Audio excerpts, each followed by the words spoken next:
Every evening, at almost exactly the same time, a man named Ricardo Klement stepped off the number 203 bus at a quiet intersection in San Fernando, a suburb on the outskirts of Buenos Aires. He wore thick-rimmed glasses. He carried himself like exactly what his papers said he was: a mid-level employee at a local Mercedes-Benz factory, walking the short distance home from work the way he had walked it 1,000 times before. He had a wife. He had children, one of whom had been born in Argentina and knew no other home. He grew vegetables in a small garden behind a half-finished brick house on a street called Garibaldi. For 15 years, nobody on that street had any reason to look at him twice.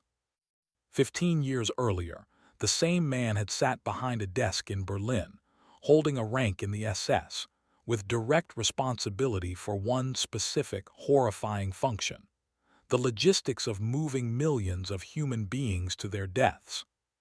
His real name was Adolf Eichmann, and for 15 years, while the world tried and executed the most visible faces of the Holocaust at Nuremberg, the man who had organized the trains, who had turned genocide into a transportation problem and solved it with chilling efficiency, was tending tomatoes in a suburb of Buenos Aires. This is the story of how that ended, of an operation built almost entirely on the testimony of survivors, on a teenager's offhand comment about a boyfriend's father, and on the shape of a man's ear. An operation that had no legal authority to exist, that violated the sovereignty of a foreign nation in broad daylight, and that ended with one of the most wanted men in human history being marched onto a passenger plane disguised as a drunk off-duty pilot. It's called Operation Finale, and it began not with spies but with a blind man and his daughter. To understand why this operation mattered so much, why an entire intelligence agency would risk a major diplomatic crisis over a single man, you have to understand who Adolf Eichmann actually was and how completely he had vanished. Eichmann's path to the SS was almost mundane in its ordinariness. Born in 1906 in Solingen, Germany, his family moved to Linz, Austria during the First World War. He worked, unremarkably, as a traveling oil salesman before losing his job during the Great Depression. He joined the Nazi Party in Linz in April 1932 and began climbing the bureaucratic ladder of the SS. What made Eichmann uniquely dangerous wasn't ideological fanaticism in the theatrical sense. It was administrative talent. As the Nazi regime moved from persecution toward systematic extermination, Eichmann became the man who made the machinery run, overseeing the deportation networks that funneled Jews from across occupied Europe toward the camps. He didn't pull triggers or release gas. He filled train cars. He was, in the truest sense, the architect of the logistics of death. When the war ended, Allied troops captured him. And then, astonishingly, he escaped in 1946, disappearing into the chaos of post-war Europe. For over a decade, the world genuinely didn't know whether Eichmann was alive or dead. Some believed he'd died in the war's final days. Others assumed he'd vanished into South America, along with the wave of former Nazis who found refuge there in the late 1940s and 1950s. Like many fugitives of his kind, Eichmann eventually settled in Argentina, a country that had, knowingly or not, become a haven for men with pasts they needed buried. By 1958, under the name Ricardo Klement, he had moved his family into the house on Garibaldi Street. Israel's first prime minister, David Ben-Gurion, had sworn that men like Eichmann would be made to answer for what they'd done, the way other Nazi leaders had answered at Nuremberg. But swearing an oath and finding a ghost are very different things. For years, Nazi hunters chased rumors across 2 continents. Most led nowhere. The breakthrough, when it finally came, didn't come from a spy network. It came from a teenager's love life. In Argentina, a German Jewish man named Lothar Hermann had survived the camps, and survived them at a terrible cost. He had been blinded during his imprisonment, and he had settled in Argentina after the war, rebuilding a life in the aftermath of everything he'd lost. His daughter, Sylvia, was a teenager, and like teenagers everywhere, she had a boyfriend. The boyfriend's name was Klaus, and at some point, in the kind of conversation that happens between teenagers without either of them understanding its weight, Klaus made a comment about his father, about what his father had done during the war, about who his father really was. Herman, listening to his daughter relay this conversation, began to suspect something extraordinary, that the ordinary German family his daughter was casually dadding into was not ordinary at all, that the father, a man going by the name Klement, might be Adolf Eichmann. A pivotal role was played by information provided by Lothar Hermann, a German Jew living in Argentina, who suspected that an acquaintance of his daughter Sylvia was Eichmann's son. It's worth pausing on the strangeness of this moment. A blind Holocaust survivor, working from nothing more than second-hand details relayed by his teenage daughter about her boyfriend's family, had potentially located one of the most wanted men on Earth, purely by chance, purely because two teenagers happened to be dadding. Herman's information made its way to Israeli intelligence services. The head of the Mossad, Isser Harel, took the lead, and in early 1958, Eichmann left the Chacabuco house and disappeared from Israeli sight entirely. The trail had gone cold again, for nearly 2 years. By December 1959, Mossad agents in Argentina rediscovered the trail. A new address surfaced: Buenos Aires, San Fernando district, Garibaldi Street. And then came the detail that, even now, reads like something out of fiction. The house had been purchased under the name Veronica Katerina Liebel de Fischmann. This name matched Eichmann's wife's actual name, Veronica Liebel, exactly, except for one single letter in the surname, Fischmann instead of Eichmann. Whoever had registered that property had been careless in the smallest possible way. One letter, hiding in plain sight, in a country of millions of people, on a property registration document that nobody outside that household had any particular reason to ever examine. Harold decided the lead was strong enough to act on. He sent an experienced Shin Bet investigator named Zvi Aharoni to Argentina. Aharoni arrived in Buenos Aires on 29 February 1960, accompanied by 4 assistants, including the Israeli embassy's military attaché in Argentina, Yitzhak Elron, and his wife Sarah. What Aharoni needed wasn't just an address.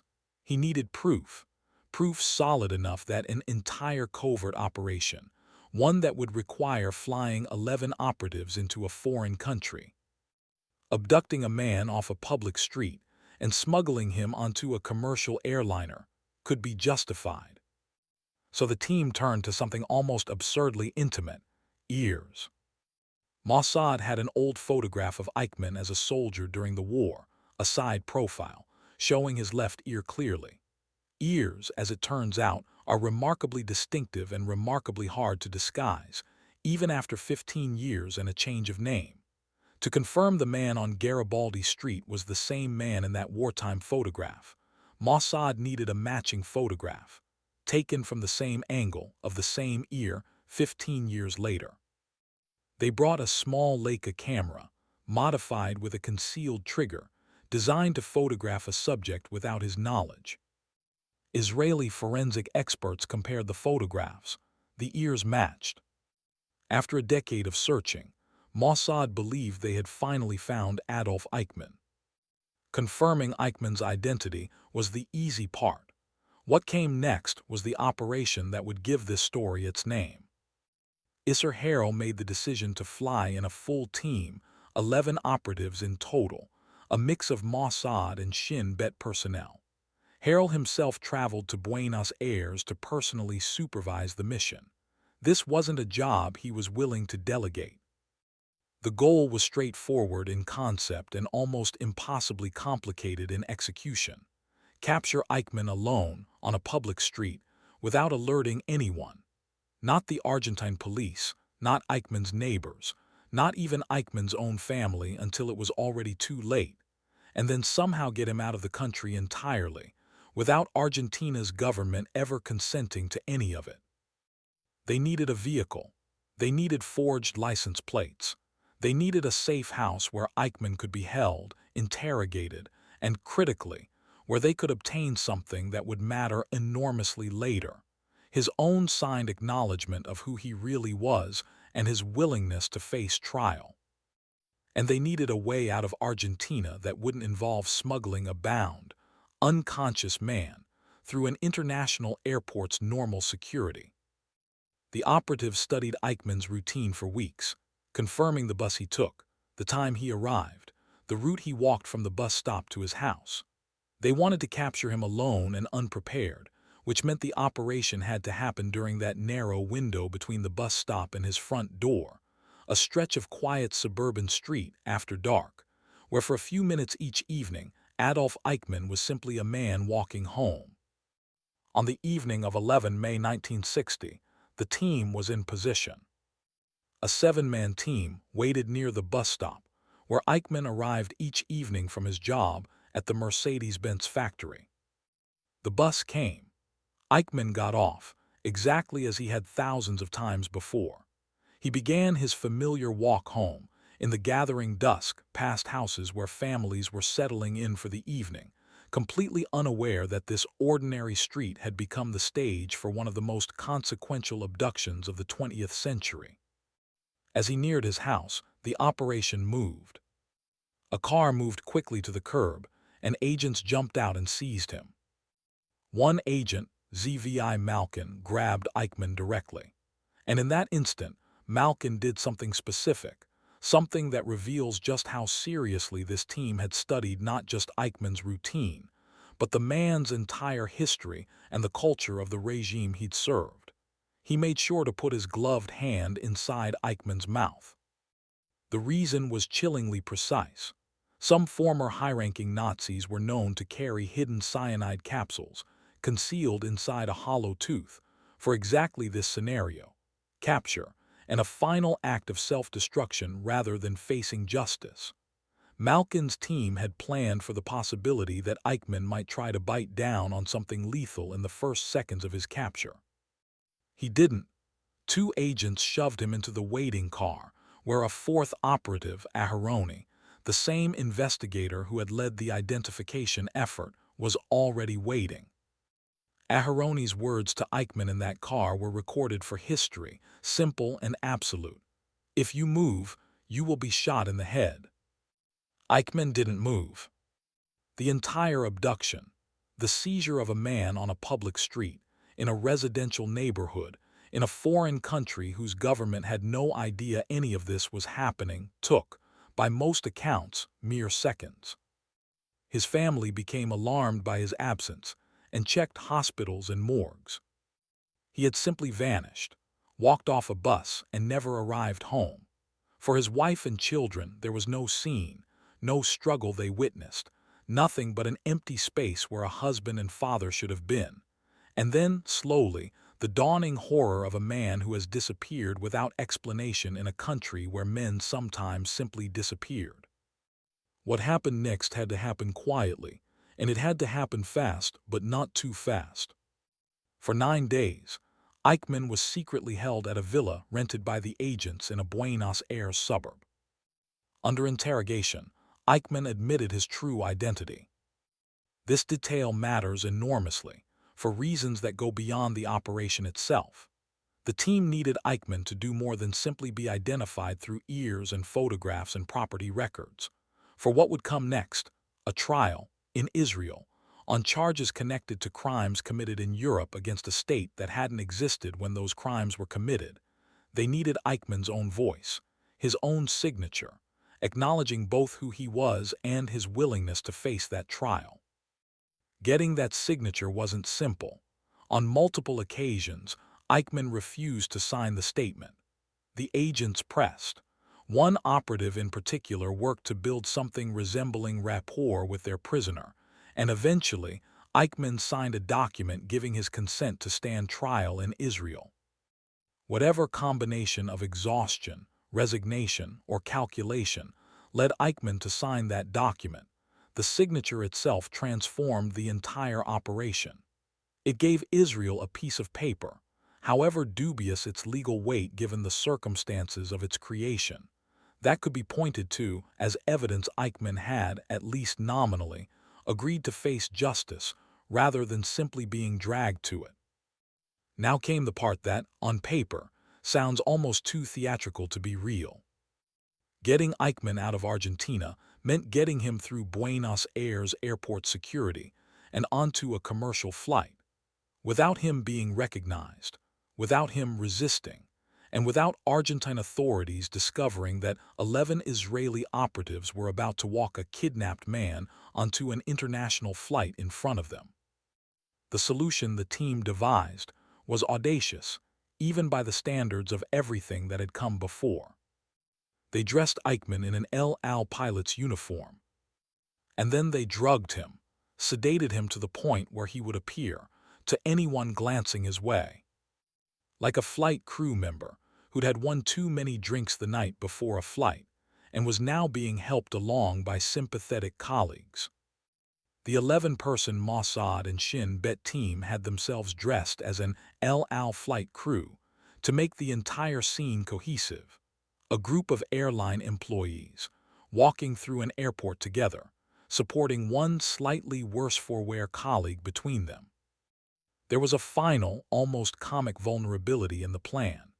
The team needed to pass through Buenos Aires customs using forged identification documents, including Isser Harel himself, the head of Mossad, who was traveling under a false identity claiming to be a flight engineer. Harel's forged document contained a small but potentially catastrophic error. It stated he had been born in 1910, in a city that, according to actual historical record, wasn't founded until 1925, 15 years after Harel's claimed birth in it. Argentine customs officers, processing dozens of travelers, checking documents against the unhurried rhythm of routine bureaucracy, didn't notice. The team passed through. On 20 May 1960, Eichmann, sedated, dressed as an airline employee, surrounded by the people who had abducted him 9 days earlier, was flown out of Argentina on an El Al flight.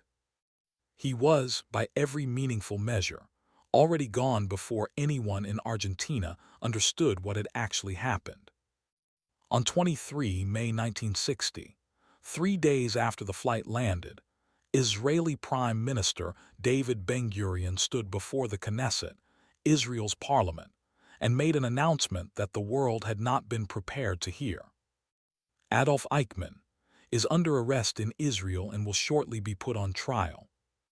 Journalists described Ben-Gurion's tone as hushed, almost incredulous, as though even the man delivering the news could barely believe what he was saying. For a moment, there was silence in the chamber.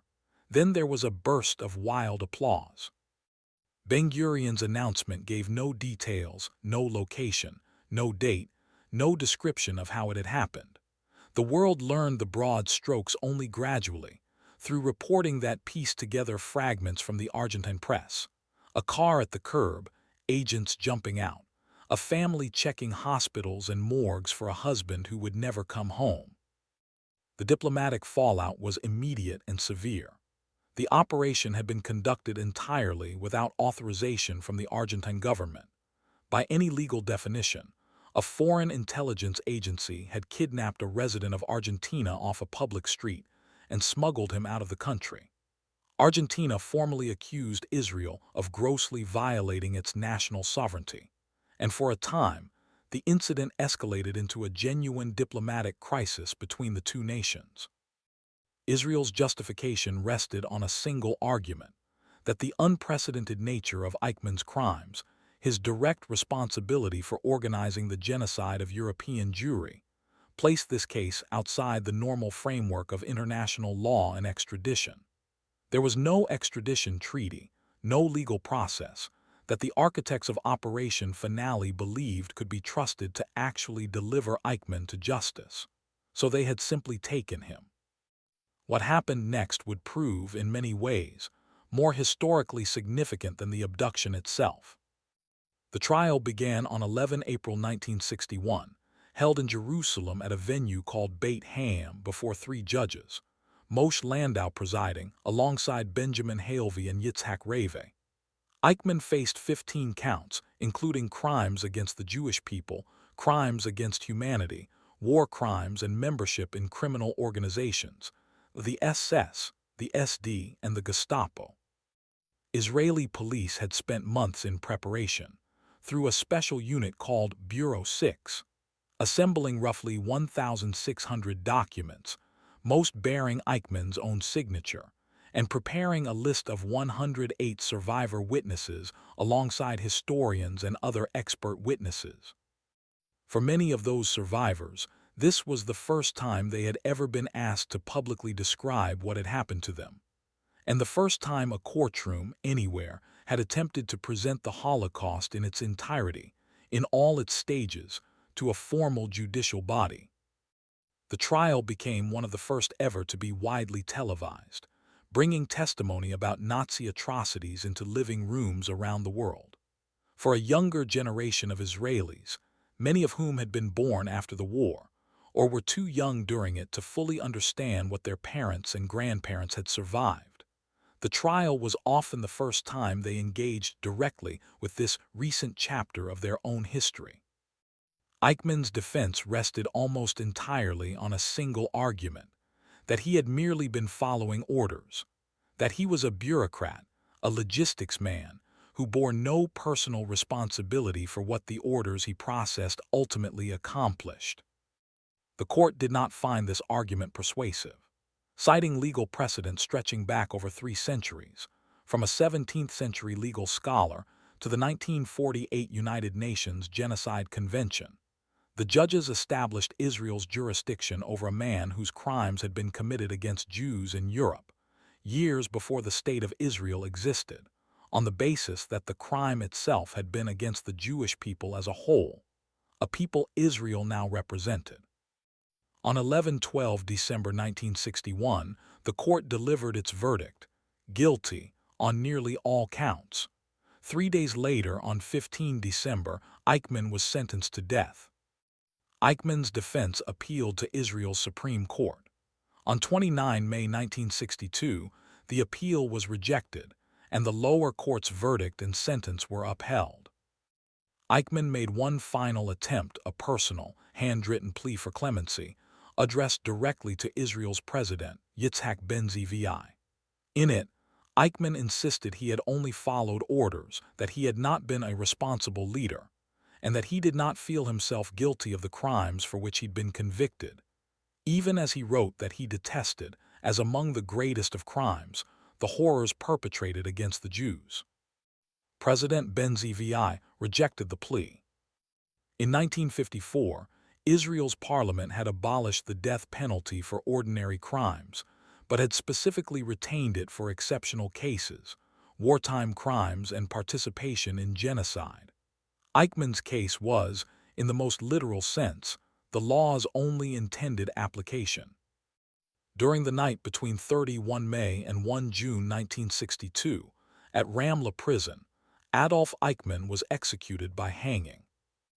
In his final moments, according to witnesses, Eichmann expressed his unwavering love and loyalty to Germany and to Argentina, the country whose final solution he had administered, and the country that had, for 15 years, unknowingly given him a garden, a bus route, and a quiet street to walk home on.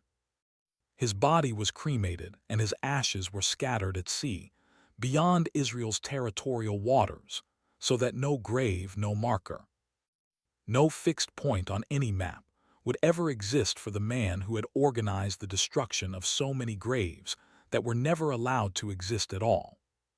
It remains the only execution Israel has ever carried out. There's a detail in this story that's easy to rush past, but it's worth sitting with. For 15 years, Adolf Eichmann lived. He worked. He raised children. He grew vegetables. He took the same bus home at the same time every evening in a country that had become, for him, and for hundreds of other men like him, a place where the past simply didn't follow you, as long as you kept your head down and your name slightly altered. What undid all of it wasn't a vast intelligence apparatus working for over a decade with unlimited resources.